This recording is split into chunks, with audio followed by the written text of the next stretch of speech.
been telling you all about the budget crisis many states are suffering from. Well, believe it or not, states' rainy day funds are now at their highest levels since 2008. In fact, they're reaching more than $41 billion. Great news, right? But just as these states get back on their feet, they're looking to spend all this excess cash from tax revenues. Isn't this the same thing that crushed so many states during the recession? And are they setting themselves up for disaster again? Joining me is Mattie Duppler, Director and Budget and Regulatory Policy with Americans for Tax Reform. Welcome back to the show, Mattie. Yeah, thanks, Sandra. So, it's kind of, I guess we could relate this all to our personal lives. We enter into a personal financial disaster. We get out of it. We save up our cash, but then we're so tempted once it's sitting there. It appears the states are falling into that same rut.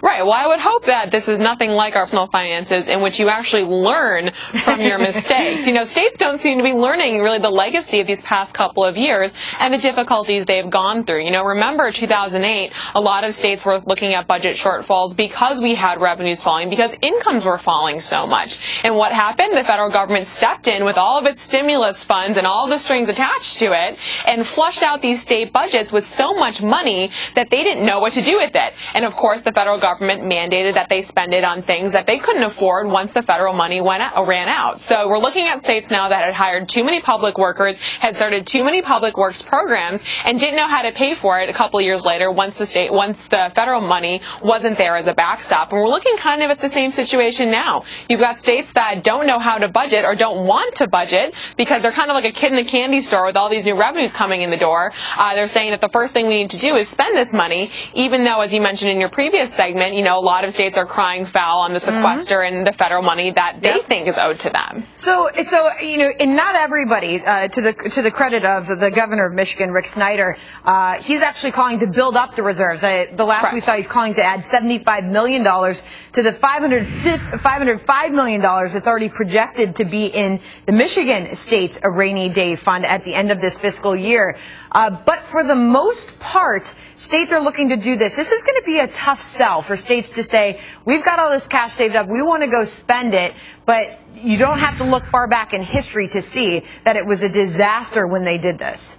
Right. And, I think it will be. I think that the general public doesn't want to see the same kind of flagrant behavior that ran them into bankruptcy to begin with, and I think you can look at 2010 as a good example of this. 2008, you've got states that are facing bankruptcy because of the promises they've made that they can't keep.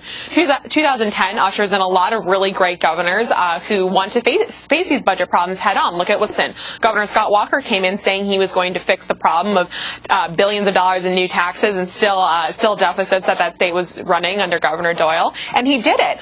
So you've got some leaders who want to make the right choices, and I think that what you'll see down the road is that they will be able to buoy up hopefully these rainy day funds and use the money or save it for when they actually need to use it in exigent circumstances, like we're seeing right now with states saying that they need to have money that they're no longer going to get because of sequester or because of the federal funds running dry. But Mattie, you mentioned the sequester, and this is a way for the federal government to be forced to prioritize how they're going to be spending those funds.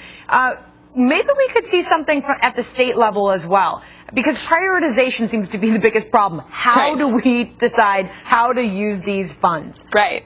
Yeah, and I hope so. I hope that what states do, rather than taking the money and spending it right away, is they use it as a good opportunity for just a little bit of introspection. Just a little bit is all states need to really start looking at their bottom lines and trying to tighten up their budgets.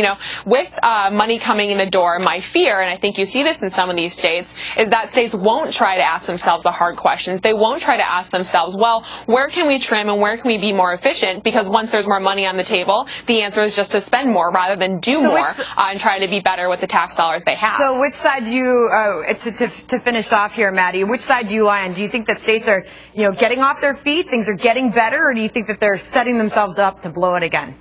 Well, if states continue to spend like they have over the past couple of years without taking into account their economies and their taxpayers who want to stay in the state, rather than when states, like California, who raise their taxes, their taxpayers leave, states who are looking to keep their population solvent and happy, I think, will save this money and keep their rainy day funds in check and on par. All right. Mattie, thank you very much for joining us. Yeah, thank you.